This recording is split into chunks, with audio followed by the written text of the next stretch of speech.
सर्वभूतहितप्रदां श्रद्धां विभूतिं सुरतिं नमामि परमात्मिकां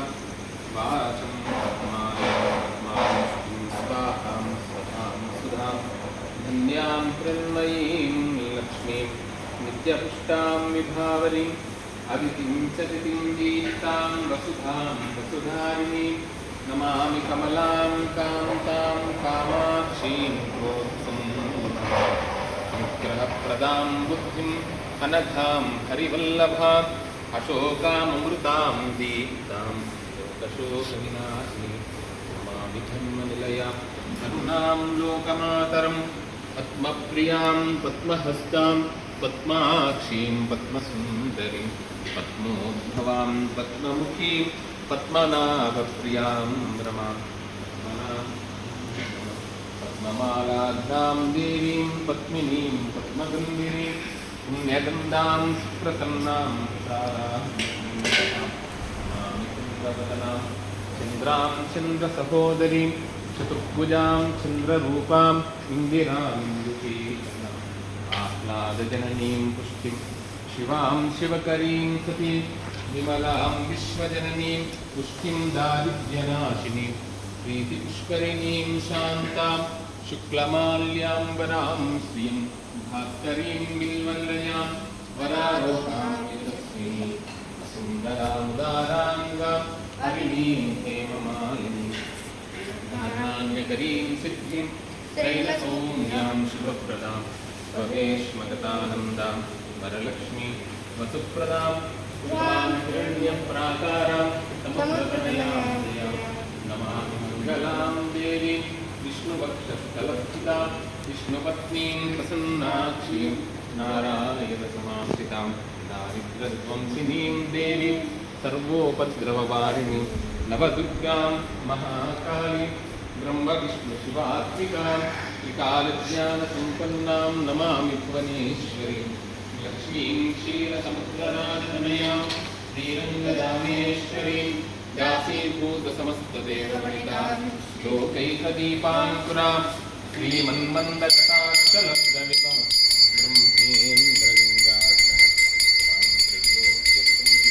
सरसिजां वन्दे मुकुन्दप्रियां मातर्नमामि कमले कमलायताक्षी श्रीविष्णुः कमलवासिनी विश्वमूर्तिः क्षीरोदये कमलकोमल गर्भगौरी लक्ष्मी प्रसीद सततं नमतां शरणं वन्दे वन्दारुमन्दारमन्दिरानन्दसुन्दरम् अमन्दानन्दसन्दोहसिन्धुरं बन्धुराननं अङ्गं हरेः पुलकभूषणमाश्रयन्ति बृन्दाङ्गनेव मुकुराभरणं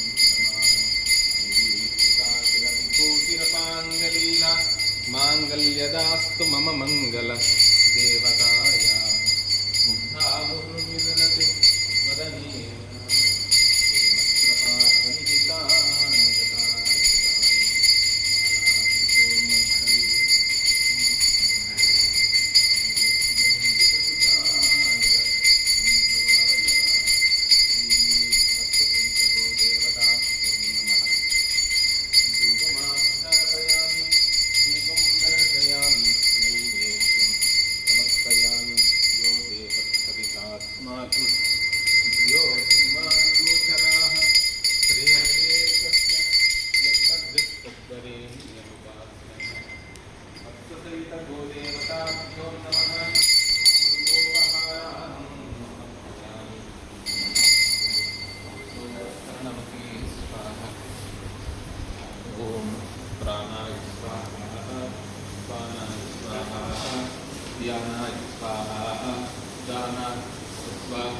नैवेद्यं समर्पयामि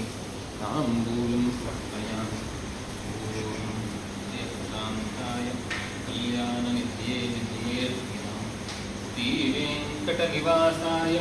श्रीनिवासाय रामाय रामभद्राय रामचन्द्राय वेदसे रघुनाथाय नाथाय सीतायाः पतये नमः। श्रीराम राम रामेति रमे रामे मनोरमे सहस्रनाम तत्तुल्यं